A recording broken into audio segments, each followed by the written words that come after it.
বিগ্রহ নিয়ে আলোচনা করতেছি। এর মধ্যে বদর এবং উহুদ যুদ্ধ সম্পর্কে আলোচনা করেছি। তো আজকে বড় যুদ্ধের মধ্যে অন্যতম একটা যুদ্ধ হলো খন্দক যুদ্ধ। এই খন্দক যুদ্ধ সম্পর্কে ইনশাআল্লাহ আলোচনা করব। তো খন্দক, এই যুদ্ধের দুটি নাম রয়েছে। প্রথমটি হলো খন্দক তথা পরিখা খনন করা, দ্বিতীয় নাম যেটা কোরআনে উল্লেখ হয়েছে সেটা হলো আহজাব। এই দুটি নাম খন্দক যুদ্ধ সম্পর্কে উল্লেখ করা হয়েছে। তো খন্দক শব্দের অর্থ হলো পরিখা। যেহেতু এই যুদ্ধে পরিখা খনন করা হয়, সেই হিসেবে এই যুদ্ধের নামকরণ করা হয় খন্দক হিসেবে। আর দ্বিতীয় যে নাম আহজাব তথা বিভিন্ন দল, এই যুদ্ধে মক্কার কুরাইশ করে নাই, বরং তাদের সাথে মক্কার কুরাইশ থেকে মাত্র 4000 যোদ্ধা অংশগ্রহণ করে, আর বানু গতফান, বানু সুলাইম এদের থেকে 6000, মোট 10,000 সৈন্য অংশগ্রহণ করে। এরপর মদিনা থেকে আবার মদিনার ইহুদি বানু কুরাইজা তারাও তাদেরকে ইন্ধন দেয়। তো এই বিভিন্ন দলের অংশগ্রহণের কারণে এই যুদ্ধের নাম আল্লাহ তাআলা আহজাব তথা বিভিন্ন দল এই নামে আখ্যায়িত করেছেন। তো প্রথমত এই যুদ্ধটা সংগঠিত হয় শাওয়াল মাসে ৫ম হিজরিতে, ৫ম হিজরির শাওয়াল মাসে, আর যুদ্ধটা শেষ হয় যুলকাদা মাসে, অর্থাৎ 1 মাস ব্যাপী ছিল এই যুদ্ধটা। মাসে বুধবারে এই যুদ্ধটার সমাপ্তি ঘটে। তো এই যুদ্ধের পূর্বাভাস রাসূল সাল্লাল্লাহু আলাইহি ওয়াসাল্লাম জানতে পেরেছিলেন। কিভাবে জানতে পেরেছিলেন? তার চাচা আব্বাস রাদিয়াল্লাহু আনহু তিনি দ্রুত চিঠি লিখে গোপনে, মক্কা থেকে গোপনে চিঠি লিখে রাসূল সাল্লাল্লাহু আলাইহি ওয়াসাল্লামকে জানিয়ে দেন যে মক্কাবাসী যুদ্ধের প্রস্তুতি নিতেছে, যে কোনো সময় যুদ্ধ হবে। রাসূল সাল্লাল্লাহু আলাইহি ওয়াসাল্লাম এই বার্তা পেয়ে তখন সাহাবাদেরকে ডাকলেন। ডাকার পর তিনি তাদের সাথে পরামর্শ করলেন। তখন তাদের মধ্য থেকে সালমান ফারিসি রাদিয়াল্লাহু আনহু তিনি বললেন, এটা তার জীবনের প্রথম যুদ্ধ, যেহেতু এর পূর্বে বদর, উহুদ তিনি অংশগ্রহণ করতে পারেন নাই, তিনি দাস হিসেবে ছিলেন ইহুদির আন্ডারে। কিন্তু খন্দক যুদ্ধের সময় তিনি এই পরামর্শ বোর্ডের মাঝে ছিলেন। তিনি বললেন, ইয়া রাসূলুল্লাহ, ইন্না বিআরদি ফারিস ইদা উহসিরনা খন্দাকনা আলাইনা।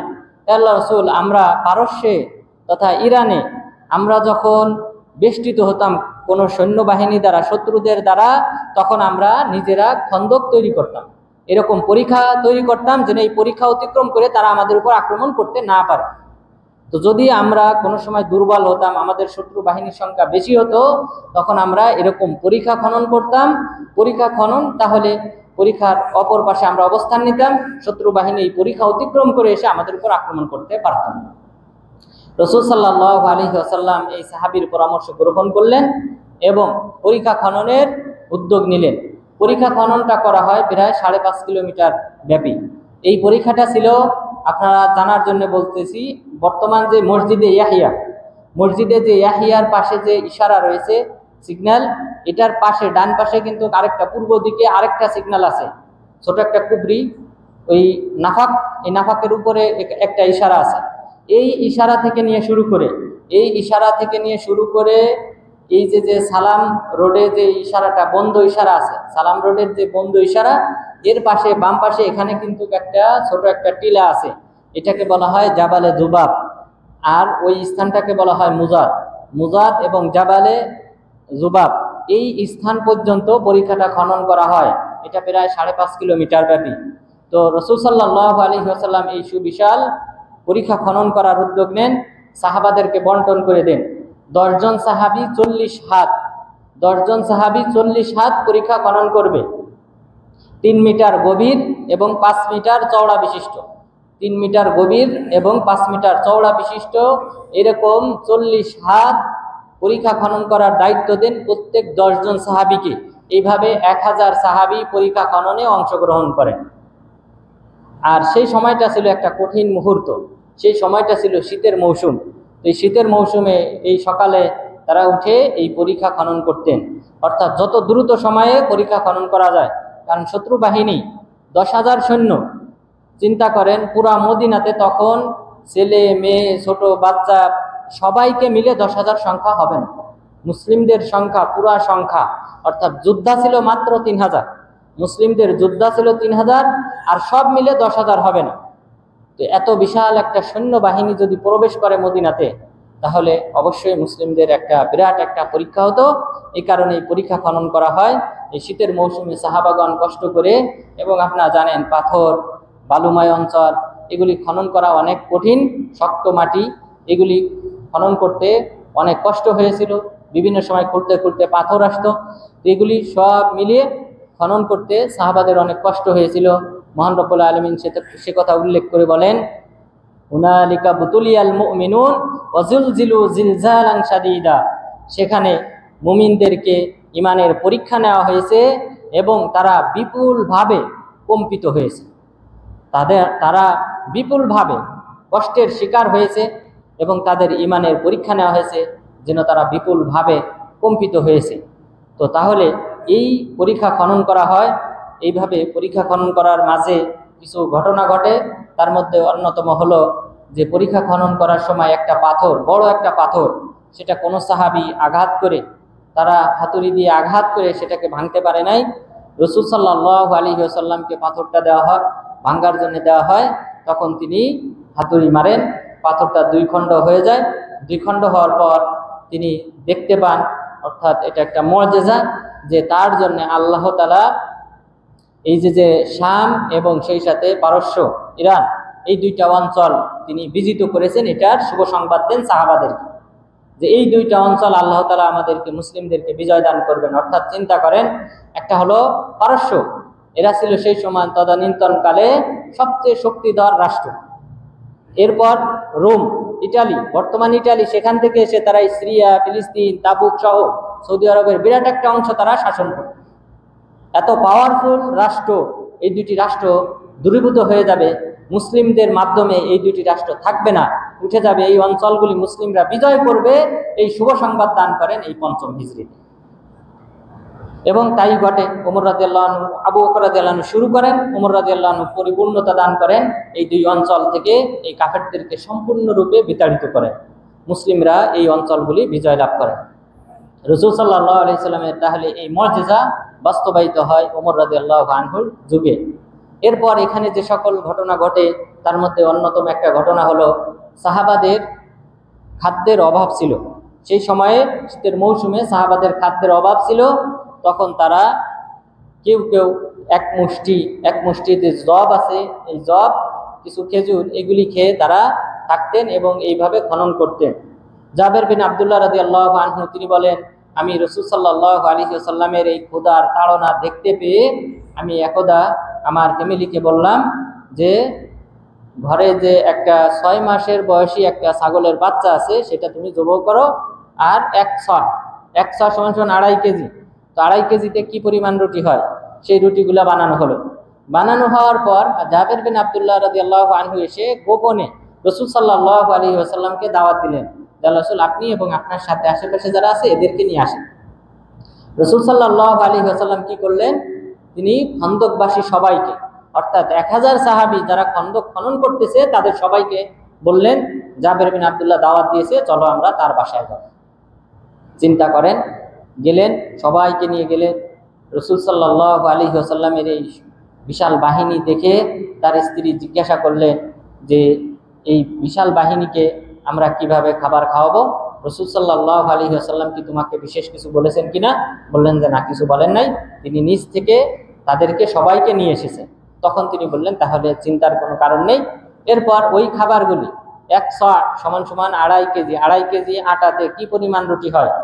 এরপর 6 মাস বয়সী একটা ছাগলের বাচ্চা, 1000 সাহাবীর পরিবর্তে যারা যোদ্ধা পরিপূর্ণ পুরুষ, তো সেই সকল ব্যক্তিদের জন্য এটা কি কিছুই না। তো এরপরে কি হলো, খাবার সবাই খেলেন, এরপর খাবারে বরকত হতে থাকলো, সাহাবাগণ খেতে থাকলেন, এরপর বরকত হতে থাকলো, এরপর সর্বশেষ খাবার যেভাবে ছিল সেভাবেই থেকে যায়। তো আল্লাহ তাআলা এমন একটা বড় একটা বরকত দান করেন সাহাবাদেরকে, এই মুআজিজা দেখান। তো এগুলি আল্লাহ তাআলার দেওয়া একটা বিশাল নিয়ামত, এগুলি তারা ভোগ করেন। এরপর পরীক্ষা খনন শেষ হয়। এরপর এই 10,000 সৈন্য মক্কার কুরাইশরা এবং তাদের সহচররা তারা এসে অবস্থান নেয় অপর সাইডে, অর্থাৎ আপনারা দেখে পরীক্ষা খনন যেটা। এরপর মসজিদে ফাতহ, অর্থাৎ সাবা মসজিদ যে অঞ্চল, এখানে সাহাবাদের তাঁবু ছিল, তবে সাহাবাদের বন্টন করে দেওয়া ছিল। পুরো পরীক্ষা চারপাশেই কিন্তু সাহাবারা অবস্থান নিয়েছিলেন। তো রাসূল সাল্লাল্লাহু আলাইহি ওয়াসাল্লামের তাঁবুটা ছিল সাফা মসজিদের পাশে, পাহাড়ের উপর যে ছোট একটা মসজিদ আছে ওইটাকে বলা হয় মসজিদে ফাতহ। এখানেই রাসূল সাল্লাল্লাহু আলাইহি ওয়াসাল্লামের তাঁবু ছিল। রাসূল সাল্লাল্লাহু আলাইহি ওয়াসাল্লামকে পাহারাদারের প্রধান দায়িত্বে ছিলেন আব্বাদ বিন বিশর রাদিয়াল্লাহু আনহু এবং অন্যান্য সাহাবাগণ, তারা পালাক্রমে তাকে পাহারা দিতেন। এই জায়গায় রাসূল সাল্লাল্লাহু আলাইহি ওয়াসাল্লাম দোয়া করেছিলেন, আল্লাহ তাআলা দোয়া কবুল করেছিলেন। জাবের বিন আব্দুল্লাহ রাদিয়াল্লাহু আনহু তিনি বলেন যে রাসূল সাল্লাল্লাহু আলাইহি ওয়াসাল্লাম মসজিদে ফাতহে দোয়া করেন, ইয়াউমাল ইসনাইন ওয়াস সুলাসা ওয়াল আরবিয়া ফাস্তুজিবা লাহু ইয়াউমাল আরবিয়া বাইনা সালাতাইন। রাসূল সাল্লাল্লাহু আলাইহি ওয়াসাল্লাম সোমবার, মঙ্গলবার, বুধবার এই 3 দিন দোয়া করেন। দোয়া করার পর বুধবারে যোহর এবং আসরের মাঝে, এই 2 সালাতের মাঝে দোয়াটা কবুল হয়। কবুল হওয়ার পর তখন ফাউরিফাল বিশরু ফি ওয়াজহিহি, রাসূল সাল্লাল্লাহু আলাইহি ওয়াসাল্লামের চেহারায় শুভ সংবাদ দেখতে পাওয়া যায়, হাস্যোজ্জ্বল চেহারা অবস্থায় দেখা যায়। এরপর জাবের বিন আব্দুল্লাহ রাদিয়াল্লাহু আনহু বলেন, আমি যখনই কোনো সমস্যায় পড়তাম, আমরুন মুহিম্মুন ওয়ালিদ ইল্লা তাওয়াক্কাইতু তিলকা সা, আমি যখনই কোনো বড় ধরনের সমস্যায় পড়তাম তখনই আমি এই সময়টাতে, যোহর এবং আসরের মাঝে যে সময়টা, এই সময়টাতে আমি দোয়া করতাম এবং দেখেছি আল্লাহ তাআলা আমার দোয়া কবুল করেছে। তো সুতরাং এই সময়টা আপনারা দোয়া করতে পারেন। যোহর এবং আসরের মাঝে যে সময়, এই সময় দোয়া করলে আশা করা যায় দোয়া কবুল হয়, যেটা জাবের বিন আব্দুল্লাহ রাদিয়াল্লাহু আনহু বলেছেন। এরপর দোয়া যখন কবুল হয়, দোয়া কবুল হলে তখন আল্লাহ তাআলা বাতাস, ঝঞ্ঝা বায়ু প্রেরণ করেন এবং ফেরেশতাদেরকে প্রেরণ করেন। মহান রব্বুল আলামিন বলেন, ফাআরসালনা আলাইহিম রিহা ওয়া জুনুদান লাম তারাউহা, আমি তাদের কাছে প্রেরণ করেছিলাম, তাদের বিরুদ্ধে প্রেরণ করেছিলাম ঝঞ্ঝা বায়ু, ঝড় এবং সেই সাথে এমন সৈন্যবাহিনী যাদেরকে তোমরা দেখতে পাও না। অর্থাৎ ফেরেশতারা চলে আসেন আর বিশাল বেগে ঝঞ্ঝা বায়ু শুরু হয়, তাদের তাঁবুগুলি সব উড়ে যায় এবং তাদের যে পশু ছিল, ঘোড়া ছিল, উট ছিল, সেগুলি বিদিক ছোটাছুটি করতে থাকে এবং তাদের নিজেদেরকে পিষ্ট করতে থাকে। এর ফলে তারা সকাল হলে তখন তারা পরাজয় মেনে নিয়ে তাঁবু গুটিয়ে তারা মক্কার দিকে রওনা দেয়। এটা ছিল কাফেরদের পরাজয়। তবে এই পরাজয়ের মাঝে কিছু কিছু আক্রমণ হয়েছিল। সেই আক্রমণের মাঝে কিছু সাহাবী মারা গিয়েছিলেন, 9 জন সাহাবী শাহাদাত বরণ করেন। কাফেরদের মধ্যে থেকে 4 জন কাফের নিহত হয়। এর মধ্যে সবচেয়ে বড় যে ঘটনাটা ঘটে সেটা হলো সাদ বিন মুআয রাদিয়াল্লাহু আনহু, যিনি আউস গোত্রের সর্দার ছিলেন, তার পায়ে একটা তীর বিদ্ধ হয় এবং হাঁটুর ক্যালসিয়াম বেরিয়ে যায়। তখন তিনি বুঝতে পারেন যে হয়তো আমি আর বাঁচব না। তো তখন তিনি একটা দোয়া করেন, হে আল্লাহ, কাফেরদের সাথে মুসলিমদের যুদ্ধ যদি এটাই শেষ যুদ্ধ হয়, তাহলে আল্লাহ তুমি আমাকে মৃত্যু দান করো এই অবস্থায়, তাহলে আমি হয়তো শাহাদাত বরণ করব, শাহাদাতের মর্যাদা অর্জন করতে পারবো। আর যদি কাফেরদের সাথে কোনো যুদ্ধ বাকি থাকে, তাহলে আল্লাহ তুমি আমাকে জীবিত রেখো, যেন আমি সেই সকল যুদ্ধেও অংশগ্রহণ করতে পারি। এরপর সাদ বিন মুআয রাদিয়াল্লাহু আনহু তিনি কিছুদিন পরে মারা যান। এরপরে আপনারা জানেন সবাই, ইহতাজ্জা আরশুর রহমান, যে এই ব্যক্তির মৃত্যুতে আল্লাহ তাআলার আরশ কেঁপে উঠেছে। এই হলেন সেই সাদ বিন মুআয রাদিয়াল্লাহু আনহু, আউস গোত্রের সর্দার ছিলেন। তারাই কিন্তু রাসূল সাল্লাল্লাহু আলাইহি ওয়াসাল্লামকে মদিনাতে আশ্রয় দান করেছেন এবং তারাই সর্বদা সাহায্য করেছেন, সর্বদা তার পাশে থেকে যুদ্ধ করেছেন। এবং এরপরে একটা ঘটনা ঘটে, সেটা হলো বানু কুরাইজা গোত্র, ইহুদিরা। বানু কুরাইজা গোত্র রাসূল সাল্লাল্লাহু আলাইহি ওয়াসাল্লাম মুসলিম ছেলে মেয়েদেরকে, তাদেরকে তিনি রেখেছিলেন হাসান বিন সাবিত রাদিয়াল্লাহু আনহুর একটা দুর্গ ছিল। সেই দুর্গটা বানু হারেসা যেখানে বসবাস করেন, অর্থাৎ যে ইশারার কথা বললাম, যে সিগন্যাল, এর পিছনের অংশে তারা বসবাস করতেন। সেখানে হাসান বিন সাবিত রাদিয়াল্লাহু আনহুর একটা দুর্গ ছিল। সেই দুর্গে এই মেয়েদেরকে এবং সেই সাথে শিশু বাচ্চাদেরকে ওখানে রাখা হয় দুর্গের মাঝে নিরাপত্তার জন্য। কিন্তু বানু কুরাইজারা যখন বিরোধিতা করে, তারা ছিল বাকি যে কবরস্থান রয়েছে তার অপর সাইডে, পূর্ব পাশে, অর্থাৎ কাছাকাছি। তো তারা তখন একটা ব্যক্তিকে পাঠায় যে এই দুর্গের অবস্থা, এখানে কি সেনাবাহিনী আছে কিনা, সৈন্যবাহিনী আছে কিনা সেটা দেখার জন্য। সেখানে কোনো সৈন্যবাহিনী ছিল না, কারণ মাত্র 3000 সৈন্য, তারা সবাই পাহারায় ছিলেন, এই খন্দক পাহারায় ছিলেন। এখান থেকে ফিরে আসা তাদের পক্ষে সম্ভব ছিল না। তো ওই ইহুদি ব্যক্তি যখন আসে দেখার জন্যে, তখন এইখানে দায়িত্বে ছিলেন হাসান বিন সাবিত রাদিয়াল্লাহু আনহু। তখন রাসূল সাল্লাল্লাহু আলাইহি ওয়াসাল্লামের ফুফা সফিয়া বিনতে আব্দুল মুত্তালিব তিনি হাসান বিন সাবিতকে বললেন যে এই ইহুদিকে যাও তুমি হত্যা করো, তা না হলে সে কিন্তু আমাদের এখানে যে তথ্য রয়েছে সেই তথ্য কিন্তু সে তার পুত্রের কাছে পৌঁছে দেবে এবং পরবর্তীতে কিন্তু আমাদের উপর আক্রমণ হতে পারে। কিন্তু হাসান বিন সাবিত রাদিয়াল্লাহু আনহু রাজি হলেন না, হয়তো বিভিন্ন কারণে রাজি হন নাই। তো হয়তো তিনি অসুস্থ ছিলেন, দুর্বল ছিলেন, এই কারণে তিনি আসেন নাই। তখন তিনি নিজে রাসূল সাল্লাল্লাহু আলাইহি সাল্লামের ফুফা সফিয়া বিনতে আব্দুল মুত্তালিব তিনি নিজে একটা কাঠ নিয়ে নিজে নেমে এসে এই ইহুদিকে পিটিয়ে হত্যা করেন। এই পিটিয়ে যখন হত্যা করা হয় তখন ইহুদিরা ভয় পায়, তখন তারা আর এই দুর্গে আক্রমণ করার সাহস পায় না। তারা মনে করেছে যে নিশ্চয়ই এখানে সৈন্যবাহিনী রয়েছে, সুতরাং তারা আর এই দুর্গে আক্রমণ করার সাহস পায় না। তো এইভাবে আল্লাহ তাআলা মুসলিমদেরকে নানানভাবে সাহায্য করেছেন।